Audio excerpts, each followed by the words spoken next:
Pregnant విమెన్‌కి చాలా instructions వస్తూనే ఉంటాయి. ఇందులో ఏది నిజమో let's check it out. Papaya తింటే మిస్‌క్యారేజ్ అవుతుంది. రైప్ పపాయ అంటే పండిన పపాయ నార్మల్ అమౌంట్స్‌లో చాలా సేఫ్.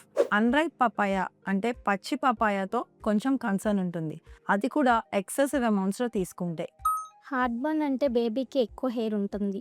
హార్ట్ బర్న్ అనేది ప్రెగ్నెన్సీలో హార్మోన్స్ అండ్ ఎసిడిటీ వల్ల వస్తుంది. బేబీ హెయిర్‌కి కనెక్షన్ ఏమీ లేదు. ప్రెగ్నెన్సీలో travelling unsafe. Most of the women ప్రెగ్నెన్సీలో ట్రావెల్ చేయటం సేఫే.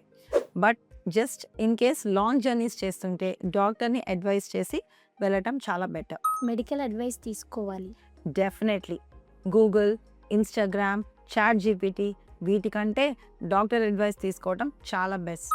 ఫ్రూట్స్ తింటే కోల్డ్ వస్తుంది. నో. ఫ్రూట్స్‌లో న్యూట్రియంట్స్, మినరల్స్ అండ్ విటమిన్స్ ఉంటాయి. ఫ్రూట్స్ తింటే కోల్డ్ ఏమీ రాదు. ప్రెగ్నెన్సీలో వాకింగ్ అన్‌సేఫ్. ప్రెగ్నెన్సీలో వాకింగ్ అనేది one of the safest exercises. అది బాడీలో బ్లడ్ సర్క్యులేషన్, మొబిలిటీకి హెల్ప్ చేస్తుంది. సో ప్రెగ్నెన్సీలో వచ్చే ప్రతి అడ్వైస్‌ని ఫాలో అవ్వద్దు. మీ డాక్టర్‌ని కనుక్కొని ఫ్యాక్ట్స్ ఏవో తెలుసుకొని అవి ఫాలో అవ్వండి.